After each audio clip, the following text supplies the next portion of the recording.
नमस्ते, थर्ड आई में आपका स्वागत है। अब अडानी जी का तो मामला रोज ही कुछ ना कुछ उस पर बात नए खुलासे आते रहते हैं। इस समय पूरा देश कहीं कोई कर्नाटक का इलेक्शन में फंसा है, कोई किरण पटेल जी कुछ कर रहे हैं, उधर रामनवमी का जुलूस निकल रहा है। अडानी जी लेकिन अपना काम चुपचाप किए जा रहे हैं। अडानी जी को 4 कोल ब्लॉक ऑक्शन में अभी मिले। अब उसमें क्या क्या घपला हुआ ये मैं बताऊंगा। उसमें 2 कंपनी ने टेंडर डाले। अडानी के अलावा दूसरी कंपनी जो थी वो अडानी से ही संबंधित थी। ये सारी बातें मैं अभी आपको बताता हूं। लेकिन एक चीज यह है कि अडानी जी के घोटाले को उजागर करने वाली हिंडनबर्ग रिपोर्ट और उसके बाद अडानी जी के व्यापार और इस जो मनी लॉन्ड्रिंग और इस तरह के जो उनके ऊपर आरोप लगे हुए हैं उस पर इंक्वायरी की मांग करने वाले राहुल गांधी कि लोकसभा की सदस्यता चली गई है, उनका घर चला गया है और वो उनको रोड पे एक तरह से वो रोड पे आ गए हैं। अब ये सब क्यों हुआ? क्योंकि लोकसभा में बोलने के कारण हुआ। मैं ये बात इसलिए आगे आपको बताऊंगा। मैं एक बीच में इंटरेस्टिंग चीज आपके नॉलेज के लिए बता दूं। आपको राहुल गांधी के बाबा के मैं कुछ किस्से सुनाऊंगा। बाबा मतलब फिरोज गांधी।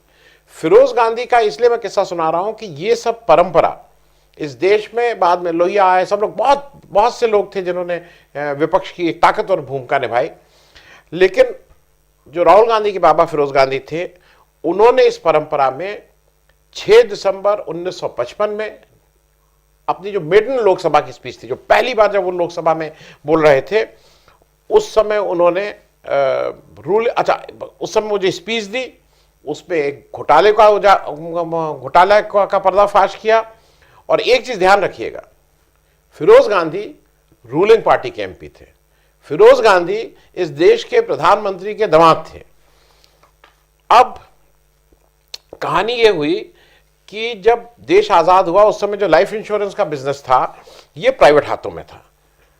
बहुत से अलग अलग कंपनीज थी, बिजनेस हाउसेस अपने अपनी प्राइवेट इंश्योरेंस कंपनी चलाते थे।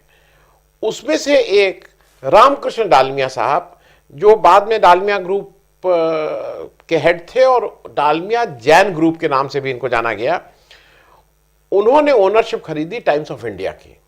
और टाइम्स ऑफ इंडिया की ओनरशिप उन्होंने खरीदी बेनेटन कोलमैन से। पैसा आया भारत इंश्योरेंस कंपनी से। भारत इंश्योरेंस कंपनी डालमिया साहब की थी, रामकृष्ण डालमिया साहब की। जो फिरोज गांधी साहब ने उस दिन जब अपनी स्पीच दी 6 दिसंबर 1955 में, तो उन्होंने आल के डालमिया के ऊपर मनी लॉन्ड्रिंग का साफ केस आरोप लगाया और उन्होंने कहा किस तरह से इन्होंने भारत इंश्योरेंस कंपनी के पैसे से ये सब किया है। गवर्नमेंट को इंक्वायरी कमीशन बनाना पड़ा। एक न्यायाधीश की अध्यक्षता में जांच हुई, आरोप सही पाए गए और R K Dalmiya as chairman and principal officer of Bharat insurance company दोषी पाए गए। उनको 2 साल की सजा हुई। उनको 2 साल की सजा हुई। प्रश्न पूछने वाले को नहीं हुई, जिसने घपला किया उसको सजा हुई। और एक चीज और जान लीजिए, क्योंकि ये इंपॉर्टेंट है। ये सब दिसंबर में हुआ। जून में LIC पहले प्रेसिडेंशियल ऑर्डिनेंस और फिर by an act of parliament LIC वजूद में आया। और जब LIC आया तो करीब कुछ लोग कहते हैं 245, कुछ लोग कहते हैं 251, अराउंड 250 प्राइवेट इंश्योरेंस कंपनीज का नेशनलाइजेशन हुआ और ये सारी life insurance companies part of LIC हो गई। अब ये तो फिरोज गांधी का पहला खुलासा था। फिरोज गांधी का दूसरा खुलासा 16/12/1957, उसके 2 साल बाद करीब। अच्छा, ये LIC को देखते रहते थे क्योंकि ये पब्लिक सेक्टर के चैंपियन भी, मतलब पब्लिक सेक्टर्स के पक्ष में थे कि भाई पब्लिक सेक्टर होना चाहिए, मजदूरों को हक मिलना चाहिए। साथ साथ वो ये भी मानते थे कि पब्लिक सेक्टर कैसे काम कर रहा है इस पे भी हमारी नजर रहनी चाहिए। उन्होंने फिर पार्लियामेंट में खुलासा किया कि LIC द्वारा हरिदास मुंद्रा की जो कंपनी है उसके शेयर्स हेराफेरी, मतलब उसमें कुछ जो शेयर खरीदे गए हैं, everything is not above board. और उस पर उन्होंने आरोप लगाया कि ये थे। और वो जब आप उसको डिटेल में पढ़ेंगे तो आपको पता लगेगा कि आरोप ये था कि जैसे शेयर का कुछ प्राइस था। मान लीजिए शेयर का प्राइस 16 रुपए था, तो ट्यूसडे, वेडनेसडे, थर्सडे, फ्राइडे को 16 रुपया था। सैटरडे संडे को शेयर मार्केट बंद रहता है। मंडे को वो 20 रुपए में शेयर खरीदा गया LIC द्वारा और सिर्फ मंडे के दिन, एक दिन के लिए वो शेयर 20 रुपया हुआ। फिर ट्यूसडे से वो 16 रुपये हो गया। तो इस तरह का घपला किया गया था, जो अभी अगर आप देखेंगे तो इस तरह की काफ़ी चीज़ें आपको दिखेंगी जब LIC ने ऊंचे दाम में अडानी जी के शेयर खरीदे हैं। ये सब जब हुआ तो उस बार फिर सरकार को से मांग की गई कि भाई इंक्वायरी करिए। जस्टिस छागला थे, जस्टिस छागला के नेतृत्व में इंक्वायरी कमीशन बना, आरोप सही पाए गए और ये हमारे जो मुंद्रा जी तो गिरफ्तार हुए, लेकिन उस समय के जो फाइनेंस मिनिस्टर टीटे कृष्णमाचारी थे उनको इस्तीफा देना पड़ा। अब ये मैं स्टोरी इसलिए आपको बता रहा था कि ये सारी चीजें रिलेशनशिप है कहीं ना कहीं। LIC उस समय भी सब देश की सबसे बड़ी वित्तीय संस्था थी, आज भी देश का सबसे बड़ा एसेट बेस्ड कंपनी, और उसको किस तरह से यूज किया गया, और ये आरोप भी है कि LIC के द्वारा अडानी जी की कंपनी के शेयर खरीदे गए बढ़े हुए प्राइस पे, ये तो अब है ही। इसके बारे में बहुत कुछ कहा जा चुका है, तो वो मैं रिपीट नहीं कर रहा हूं। वो मैं रिपीट इसलिए नहीं कर रहा हूं कि फिर से आपको उसके बारे में काफी कुछ पता है। अभी जो मैं बात आपसे कर रहा हूं, ये जो कोल ब्लॉक, ये जो अभी मार्च में जिसका ऑक्शन हुआ और जिसमें ये जो लूट हुई है, मैं उसकी बात कर रहा हूं। इस पे scroll.in ने 5 अप्रैल 2023 की एक स्टोरी की है, मैं लिंक शेयर कर दे रहा हूं, अगर आप चाहें तो आप जाके वो स्क्रॉल की स्टोरी पूरी पढ़ सकते हैं। और भी सबने किया है, वायर ने किया, बहुत से लोगों ने किया, मैंने स्क्रॉल वाले का एक सूत्र आपको दे दे रहा हूं, जिससे आप भी अगर चाहिए तो उसको डिटेल पढ़ सकते हैं। अब इसमें अडानी जी को टोटल 4 कंपनीज मिली हैं, उसमें से 3 कंपनी में, अब फिर से समझ लीजिए, वो चार्ट दे दे रहा हूं जो स्क्रॉल से मैंने लिया। टोटल 4 कंपनीज अडानी जी को, मतलब 4 कंपनीज नहीं, माफ कीजिएगा, 4 कोल ब्लॉक्स अडानी जी को इस ऑक्शन में मिले हैं।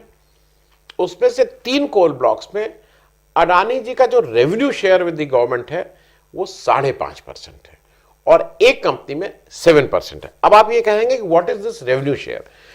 देखिए, जब माइंस का ऑक्शन होता है, जब उसकी नीलामी होती है, तो किसको माइंस दी जाएगी, वो इस बेसिस पे होता है कि जो सबसे ज्यादा रेवेन्यू शेयर करेगा। ये प्रॉफिट नहीं है, रेवेन्यू है। जितना भी वहां से माल निकलेगा, मान लीजिए उसमें से 100 टन निकला, 1 टन का दाम 10 रुपया है, तो 1000 रुपए उसका रेवेन्यू हुआ। उस रेवेन्यू में कौन कंपनी कितना आप शेयर करने को तैयार है, या सरकार को उसमें से कितना, वो रेवेन्यू शेयरिंग बोला जाता है, बट एक तरह का टैक्स है कि हम उतना आपसे हिस्सा लेंगे, दैट इज माई वो पोर्शन। और मैं फिर ये कह रहा हूं ये प्रॉफिट नहीं है। और एक और चीज, ये अज्यूम किया जाता है कि वहां पे जो भी माल निकलेगा उसका, उस सबका पेमेंट वो माइनिंग कंपनी कर रही है। एक्चुअल में क्या होता है इसको बताने की जरूरत नहीं है, बिना पेमेंट के भी बहुत सा माल निकल जाता है, जो एक्साइज और उसमें आप ये सब देखते होंगे। खैर, अब सरकार की कंडीशन ये है, ऑक्शन में ही ये है, कि जो मिनिमम हमें शेयर चाहिए ही चाहिए, इससे कम पे अगर है तो नहीं करेंगे। वो मिनिमम शेयर कोई अगर बिड डाल रहा है तो उसको 4% शेयर करना है। मतलब अगर 1000 रुपए का रेवेन्यू है तो कम से कम 40 रुपया तो उसको देना ही देना होगा। अब फिर से चीज समझिए, वो मैं इसलिए कह रहा हूं, ये जो रेवेन्यू शेयर अगर 40 रुपया देना है, दूसरी तरफ क्या है, सरकार ने यह भी कहा है कि मिनिमम 2 कंपनीज होनी चाहिए। मैं उस 2 कंपनी के बारे में भी एक बार अभी आपको बताऊंगा। मिनिमम 2 कंपनी होनी चाहिए। तो अगर मिनिमम शेयर 4% है, उसके बाद अगर जो बढ़ेगा, मतलब अब 4%, दूसरा कहेगा मैं 4.5, मतलब 5, 6, 8, जैसे आप ऑक्शन देखते हैं, तो ये ऑक्शन 0.5% के हिसाब से बढ़ेंगे अप टू एन एक्सटेंट, उसके बाद 0.25% के हिसाब से बढ़ेंगे। मतलब जैसे कंपनी ए ने कहा कि मैं 4% दूंगा, बी ने कहा मैं 4.5 दूंगा, ये 5 देंगे, ये 5.5 देंगे, 6 देंगे, 6.5 देंगे, इस तरह से मामला चलता रहता है। तो यहां पे अगर 4% पहली कंपनी दे रही है, मिनिमम 2 कंपनी रहनी है, तो दूसरी कंपनी को मिनिमम 4.5% बोलना होगा। तो इसका मतलब मिनिमम रेट जिसपे सरकार, मिनिमम रेवेन्यू शेयरिंग जिसपे सरकार किसी को कोल ब्लॉक अलॉट कर सकती है, वो 4.5% है। अडानी जी के केस पे 3 कोल ब्लॉक उनको 5.5% रेवेन्यू शेयरिंग पे हैं, और एक कोल ब्लॉक 7% पे। मतलब ये तो मैंने आपको बता दिया उनके सफल। एक और जान लीजिए, टोटल 29 कोल ब्लॉक्स उस ऑक्शन हुए हैं उस दिन। 29 कोल माइंस के ब्लॉक ऑक्शन हुए हैं। इसमें वो 4 कोल माइंस मतलब कोल ब्लॉक्स भी हैं जो अडानी जी को दिए गए हैं, और इन 29 कोल माइंस के जो ब्लॉक हैं उनका एवरेज रेवेन्यू शेयर जो सरकार को जाएगा वो 22.12% है। बाकी कंपनीज का एवरेज जो रेवेन्यू शेयर है वो 22% से ऊपर है।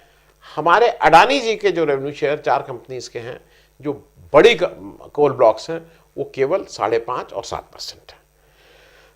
अब वो अडानी जी हैं तो ये सब तो मुमकिन है। अच्छा, अब दूसरा ये है कि इनको ये मिला कैसे, और दो कंडीशन है कि मिनिमम 2 माइंस होनी चाहिए, मिनिमम 2 बिडर होने चाहिए। अब एक चीज और समझ लीजिए, ये कानून भी 2021 में बदला गया। कानून नहीं, ये क्लॉज, ये नियम भी 2021 में बदला गया। 2021 से पहले था कि मिनिमम 3 बिड होनी चाहिए, मिनिमम 3 कंपनीज होनी चाहिए। 2021 में ये कानून आ गया कि नहीं, 3 नहीं 2 ही होने से भी ये काम चल जाएगा। अब एक चीज समझ लीजिए, जो अडानी जी को माइंस मिली है उसमें अडानी जी का एक कंपनी है प्लस 1 एक और कंपनी है, इस तरह का है। और एक चीज और आपकी जानकारी के लिए, controller and auditor general of India CAG के ने अपने कोल ब्लॉक ऑक्शन में ये कहा है उस अपनी रिपोर्ट में कि कल्यूजन होता है, मिली भगत से इसमें बिड डाली जाती है, और इस पर उसने चिंता जताई है क्योंकि ये कार्टेल फॉर्मेशन जैसा काम होता है। मिनिस्ट्री के रूल्स के मुताबिक अगर कोई कंपनी या उसकी सब्सिडरी या उसका कोई जॉइंट वेंचर अगर बिड करता है तो वो ये माना जाएगा कि वो सिंगल बिड है, वो उसी कंपनी की बिड है। इसी बात को लेके मैं आपसे ये बता रहा हूं कि जो एक कंपनी का मैं नाम के साथ अभी आपको बताऊंगा कि वो कैसे इनसे संबंधित कंपनी है।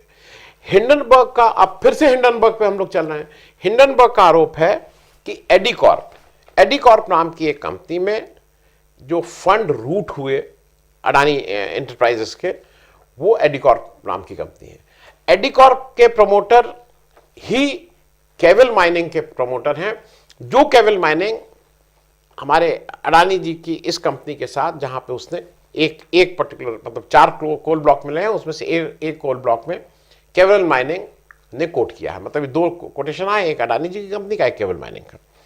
केवल माइनिंग, एडिकॉर्प एक हैं। इन दोनों के जो प्रमोटर हैं और इस दोनों के जो डायरेक्टर थे उनका नाम उत्कर्ष शाह जी था। पिछले वर्ष उत्कर्ष शाह जी की मृत्यु के बाद उनके पुत्र आदर्श शाह अब डायरेक्टर हो गए हैं, दोनों एडिकॉर्प के भी और केवल के भी। हाँ, ये मैं और बता दूं कि जो शाह साहब हैं, जो इनके दोस्त हैं अडानी जी के, उनका एडिकॉर्प में 96% शेयर है, 96%।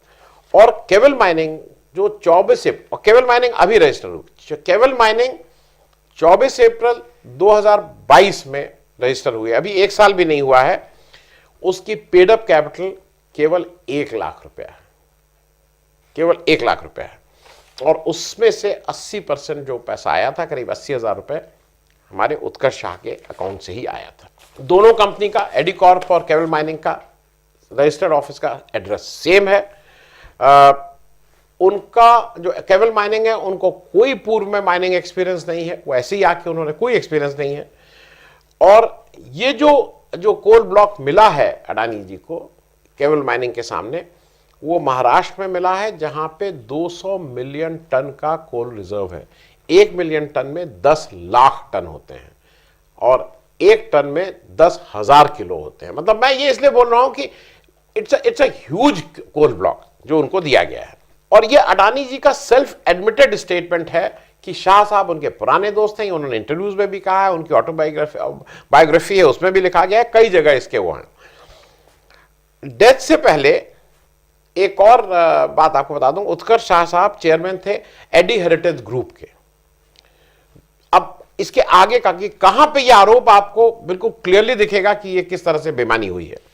2019-20 में अडानी एंटरप्राइजेस और अडानी पोर्ट्स ने एडिकॉर्प केवल माइनिंग, सेम एड्रेस वाली कंपनी शाह साहब की, 2019-20 में अडानी एंटरप्राइजेज और अडानी पोर्ट्स ने एडी कॉर्प को 622 करोड़ रुपए का लोन दिया है। इसमें से एडी कॉर्प ने 608 करोड़ 40 लाख 608 करोड़ 40 लाख का लोन अडानी पावर को सेम फाइनेंशियल ईयर में दिया है।